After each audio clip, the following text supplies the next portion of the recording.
Bonjour à tous et bienvenue sur les harmoniques de l'amour. Dans cette vidéo, je vais vous présenter, faire la review de l'oracle Keeper d'Alexandre Messruck.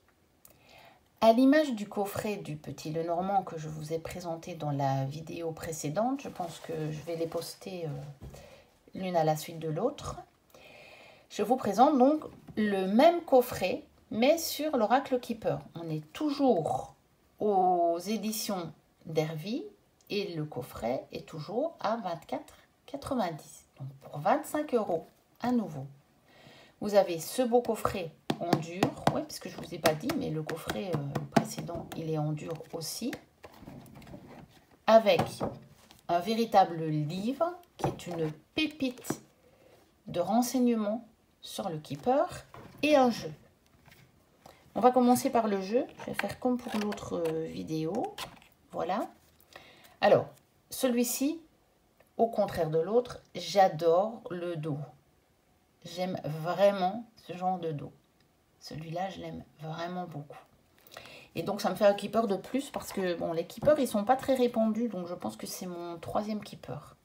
Je dois avoir celui de Ciro Marchetti. J'ai les cartes, le keeper mystique, et puis j'ai celui-ci. Je n'en ai pas d'autres. Il est moins répandu, c'est vrai, en France. Donc, c'est un système un petit peu similaire au Petit Lenormand. C'est vraiment un jeu de divination. Je ne connais pas encore bien le système. C'est pourquoi j'ai acheté le coffret. Parce qu'avec les autres, il n'y avait pas énormément de renseignements. Mais je n'ai pas encore travaillé.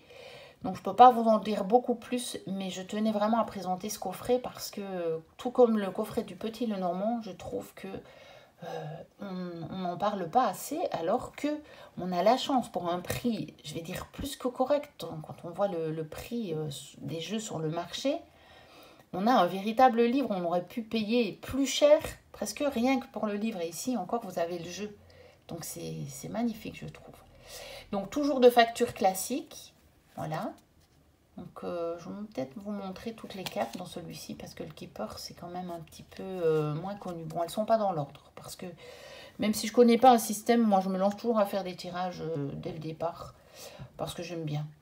Et puis sinon je le fais un petit peu à l'intuition, puis je mêle mes connaissances avec l'intuition, enfin voilà. Je fais toujours ma petite popote moi. Donc je vous montre ici les cartes. Donc abondance, espoir, océan, le larcin, un long chemin, argent inattendu, le gentilhomme. Donc comme vous le voyez, le Keeper fonctionne moins avec des symboles.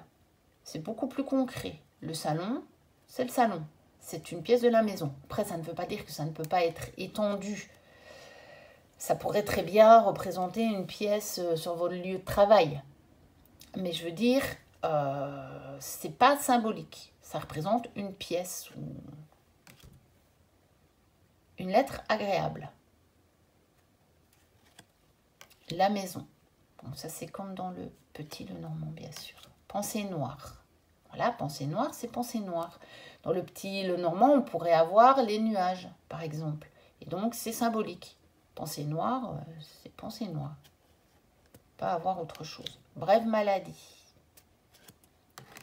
Contentieux. Là, c'est pareil. Là, vous voyez, c'est un contentieux. Ce n'est pas le fouet dans le Petit Lenormand qui est plus symbolique. Mais bon, après, dans le Petit Lenormand, l'avantage, c'est qu'on peut étendre plus les significations aussi. Peine et chagrin, un cadeau, triste nouvelle, dame fortune, le mariage, un changement, un voyage, funérailles, la protagoniste, une rencontre, l'hypocrite, le tribunal, une femme aisée, un enfant le protagoniste de grands honneurs, la dame, succès en amour, un métier, la tante, un homme aisé, ses préoccupations, un soldat et la prison. Bien sûr, il faut pouvoir étendre un petit peu les significations à notre vie actuelle, à notre vie moderne, puisque c'est aussi un jeu relativement ancien d'origine allemande. Donc déjà, il faut parfois peut-être un tout petit peu le rattacher à notre culture et puis à notre époque. C'est un jeu donc pour faire plus de la divination vraiment au niveau du quotidien. D'ailleurs, Alexandre en parle. Il a une chaîne YouTube d'ailleurs, Alexandre. Je vais le taguer, donc vous pourrez normalement aussi... je vous mettrai la chaîne aussi en lien, ce sera encore plus facile. Comme ça, vous pourrez le suivre si vous le désirez. Donc, ici, l'oracle Keeper. Ce sont des coffrets récents. Je pense qu'ils datent tous les deux. En tout cas, le Keeper, je suis presque sûre qu'il... la traduction française, c'est... Ah oui, 2021. J'aurais dit que c'était 2022. Mais ça doit être vraiment fin 2021. Et le Petit Lenormand, c'est pareil. C'est 2021, je pense. Et celui-ci, sur le Keeper, il est récent. Il l'a écrit en 2020. Et puis, il a été traduit en 2021. Voilà, donc nous avons le sommaire.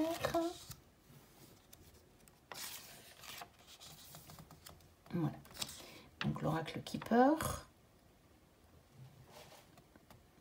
Donc c'est un jeu qui date de 1890 apparemment.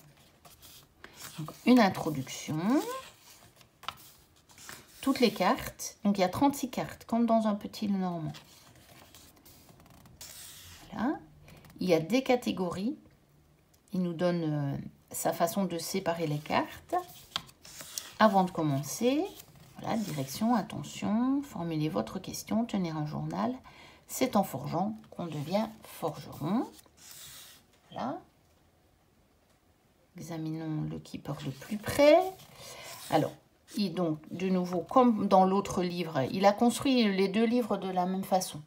Il nous apprend à analyser une carte, les signifiants, donc il y a les protagonistes, les relations. Par exemple, il nous parle comment distinguer si une relation est harmonieuse ou disharmonieuse.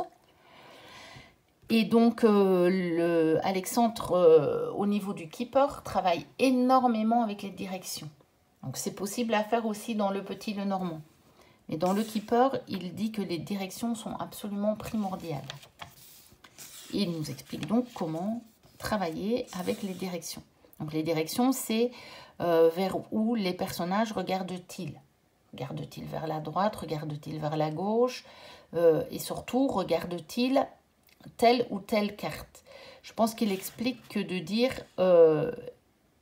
il explique très fort que si c'est une carte est en regard avec une autre, il faut vraiment prendre la signification des deux en considération, donc les associer. Voilà. Après, c'est toutes les cartes, le sens des 36 cartes. Donc, il nous explique, voilà, pour chaque carte, on a des mots-clés, une explication, un mantra, la direction, la réponse rapide et les thèmes. Et ensuite, il y a... les associations lorsque les cartes apparaissent à gauche de la carte du protagoniste. Et après, vous avez toutes les associations lorsque les cartes apparaissent à la droite de la carte, le protagoniste. Ensuite, nous avons ses pensées.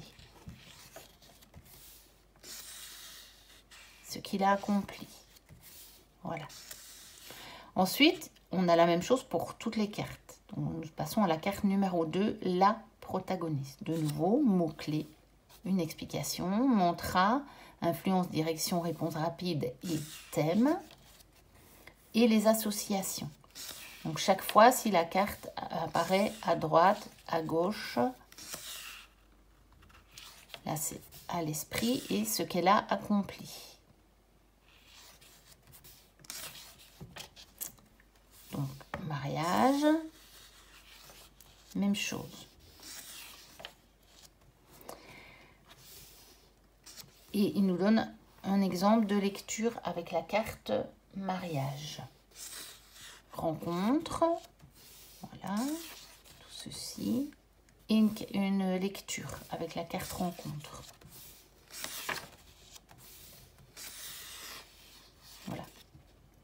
Donc de nouveau, avec le gentilhomme, on a, donc pour les personnages, on a chaque fois, si ça, les associations, si la carte apparaît à gauche, à droite, si les cartes apparaissent au-dessus, parce que ça, je ne l'ai pas dit, je pense.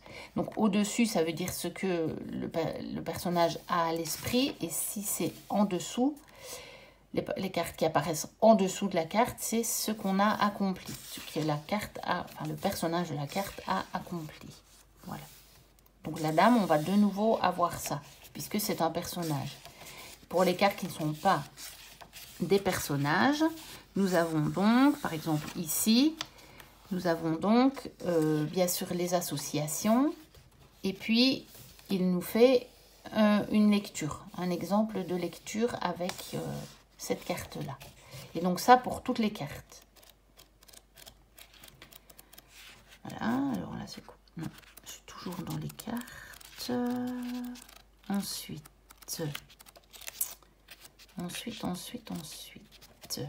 dans les cartes, voilà. Ensuite, il part des cartes renversées et il dit bien que lui, il ne lit pas les cartes renversées dans le système Keeper, il les retourne. Après, vous pouvez toujours le faire et chacun a le droit de faire toujours tout comme il le sent. N'adoptez un système dicté par quelqu'un d'autre que si il vous convient à vous, que s'il résonne avec vous. S'il ne vous convient pas, s'il ne résonne pas, soit ne l'utilisez pas du tout, soit adaptez-le jusqu'à ce qu'il vous convienne. C'est très très important ça. Donc le tirage simple à 3 cartes maintenant, donc il nous donne des méthodes de tirage avec des exemples. Le tirage à 5 cartes en croix. Et puis des exemples de lecture à 9 cartes en boîte. Donc, ce sont des tirages similaires à ceux du Petit Lenormand et le grand tableau. Puisque on peut aussi faire un grand tableau avec le Keeper. Et maintenant, cette clé pour déchiffrer le grand tableau. Comme dans le livre sur le Petit Lenormand. Donc, pour ceux qui n'auraient pas regardé la vidéo précédente, je vous ai posté aussi une vidéo sur le même coffret d'Alexandre Meussroch, mais sur le Petit Lenormand. Le grand tableau en action. Donc avec un exemple de lecture, avec toutes les cartes tirées, les explications. On a maintenant un tableau de correspondance entre le Keeper et le Petit Lenormand. Donc ça, c'est très intéressant. Il faudra que je le travaille un petit peu. Bon, je l'ai lu. Mais je ne l'ai pas assez. Je voudrais vraiment le travailler, mettre les cartes l'une à côté de l'autre. Et un petit peu approfondir tout ça. Une méthode en 3 temps pour mémoriser le Keeper. Comprendre la signification des cartes. Réfléchir à la portée des cartes. Écrire ses conclusions. Ensuite, comme dans l'autre, bénir et purifier les cartes. Communiquer ses intentions par la prière. Bénir les cartes, cristaux et fumigation. Donc chacun fait comme il le veut. Votre journal Keeper. Donc là, il n'y avait pas ça dans l'autre. Donc si vous voulez, vous pouvez utiliser soit ce livre, soit bien entendu les photocopier et donc les utiliser autant que vous voulez, ou même vous en inspirer pour les recopier dans un autre journal de tirage ou dans un petit cahier vierge. Et enfin, des remerciements. Et à propos de l'auteur. Voilà pour ce coffret, l'Oracle Keeper d'Alexandre Messruck. Donc, c'est vraiment, comme pour l'autre, une pépite.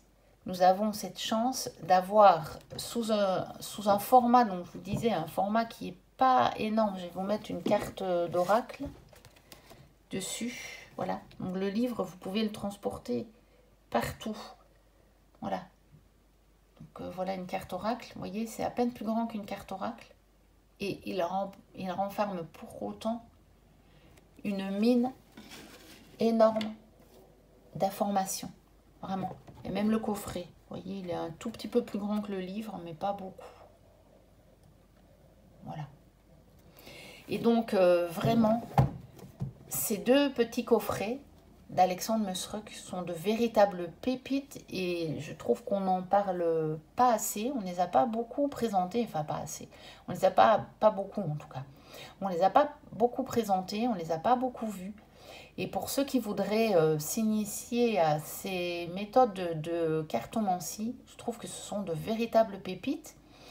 Et donc, je vous invite à vous les procurer si vous êtes attiré par ça, puisqu'ils sont à un tout petit prix, 25 € pour un gros bouquin et un jeu. Franchement, c'est un prix plus que correct. Donc voilà, merci à Alexandre en tout cas de nous avoir créé ces deux magnifiques coffrets. Pour ma part, je vous invite à vous abonner si vous n'êtes pas abonné, à liker, à me mettre un petit commentaire auquel je répondrai avec plaisir. J'ai créé cette chaîne pour partager, donc partageons. Dites-moi votre avis, dites-moi si vous êtes intéressé par le Keeper ou si ça ne vous intéresse pas, parce que tout le monde n'a pas envie. Moi, je suis passionnée par les cartes, donc j'ai envie de découvrir, je vais dire, quasiment tout ce qui existe. Mais voilà, vous pouvez très bien me dire, oh ben non, le Keeper, ça ne m'intéresse pas du tout. Et c'est très bien comme ça. Il en faut pour tous les goûts. Et donc, pour ma part, je vous dis à très bientôt pour une prochaine vidéo. Et d'ici là, portez-vous bien. Bye bye.